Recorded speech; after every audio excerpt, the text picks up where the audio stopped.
UFC 초신성으로 주목받던 스웨덴의 함자트 치마예프 선수가 인스타그램에 이제 자신의 선수 인생은 끝났다는 글을 올려 팬들을 울게 만들었습니다.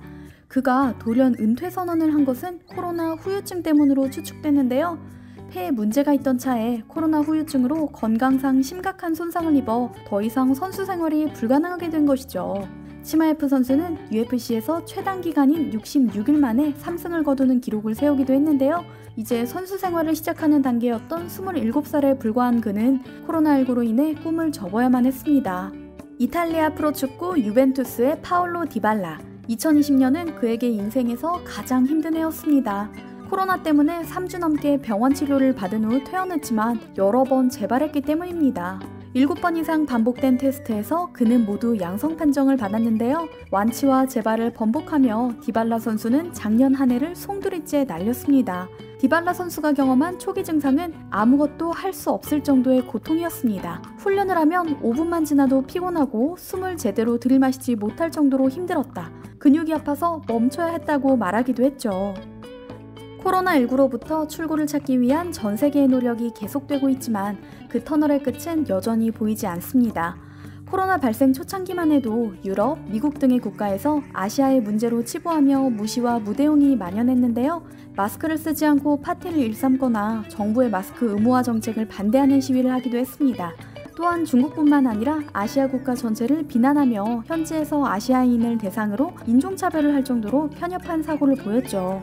각 국가마다 규모의 차이는 있지만 미국 및 유럽 대부분의 국가에서 지난해 가을부터 이어진 감염 증가세가 줄지 않고 있습니다. 변이 바이러스의 확산 또한 우려스러운 상황이고요. 바이든 미국 대통령은 얼마 전 대국민 연설에서 긴장을 풀 때가 아니며 변이 바이러스로 감염자가 더 늘 수도 있는 상황에서 믿을 건 사회적 거리두기와 마스크 착용이라고 강조했습니다. 한국은 코로나 발생 초기부터 전 국민이 실행해온 위생 수칙이었는데 서구권에서는 작년 가을에서야 이런 수칙을 강조하기 시작한 거죠. 기본적인 조치가 늦은 만큼 서구 사회의 피로감은 극도로 치솟고 있습니다. 유럽만 해도 작년 한 해 동안 최소 2-3번의 봉쇄 조치를 내렸는데 기간으로 따지면 1년의 절반 이상이 해당됐으니까요. 흔히 한국에서 갖는 궁금증 중 하나가 서구 사회에선 왜 방역을 철저히 못하는가인데요. 초기 방역 실패로 경제와 보건이 한꺼번에 무너져 지금 상황에선 둘 다 추구하기 어렵기 때문입니다. 방역을 우선하자니 이미 경제가 손쓸 수 없을 정도로 무너졌기에 울며 겨자 먹기식으로 봉쇄만은 막자는 식의 정책을 펴고 있는 거죠. 미국과 유럽 곳곳에는 수많은 상점이 문을 닫은 지 오래이며 뉴욕 같은 대도시조차 본래의 활기를 잃은 채 텅 비어가고 있는데요. 유럽 몇몇 국가는 6시 통금에 이어 최근 쇼핑몰과 큰 규모의 마트를 다시 폐쇄하기에 이르렀습니다. 이미 대부분의 식당과 카페가 문을 닫은 상태인데도 코로나 환자 수가 증가하자 궁여지책으로 추가 방안을 내놓은 것입니다. 봉쇄와 같은 극단적인 조치를 취해도 확진자 수가 줄어들지 않는 것은 단순히 정부의 탓만은 아닙니다. 유럽과 미국 등지에서 시민의식을 가진 사람들의 비율이 한국 대비 현저히 낮기 때문이죠. 개인주의 탓만 하기에는 정도가 지나칩니다. 현지 교민들의 제보에 따르면 봉쇄 기간에도 수많은 청년들이 파티를 하고 턱스크를 쓰고 활보했는데 1년이 지난 지금까지도 나아질 기미가 보이지 않고 있다고 합니다. 특히 지난 가을 이후 재개된 봉쇄는 느슨한 규정으로 의미조차 없었다고 하죠. 영국 런던의 호머튼 병원의 중환자실의 의사와 간호사팀은 언론과의 인터뷰에서 깊은 좌절감을 내비칩니다.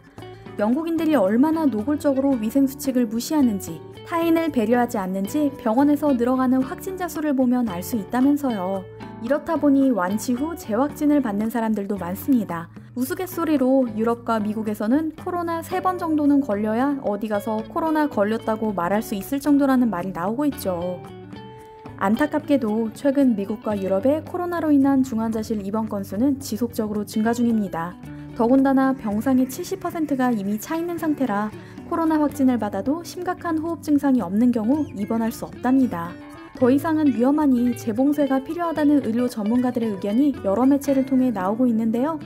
프랑스의 경우 코로나 이전 중환자실 병상 개수는 5천여 개였습니다. 작년 한 해 동안 수많은 사망자가 나온 만큼 7천여 개의 병상을 더 확보해 현재 총 12,000여 개의 병상을 갖추고 있는데요. 문제는 병상이 아직도 부족한 수준이며 위급 상황 발생 시 필요한 적절한 장비와 전문 의료진도 없다는 것입니다.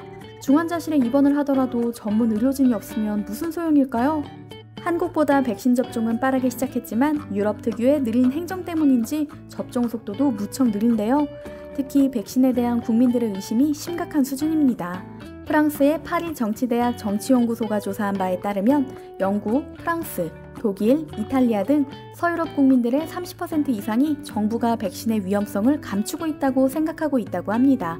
코로나를 빌미로 정부가 시민을 감시한다는 생각을 하는 국민은 40%가 넘고요. 이 때문에 영국 여왕 엘리자베스 2세는 지난 1월 올해로 99세가 된 남편 필립 공과 함께 코로나 백신을 맞았습니다. 국민들을 안심시키고 백신 접종을 독려하기 위해서였죠. 현재 전 세계 코로나 누적 확진자 수는 1억 1,559만 명대를 기록 중으로 사망자 수는 257만 명에 가깝습니다. 눈으로 봐도 믿을 수 없는 그야말로 처참한 수치입니다.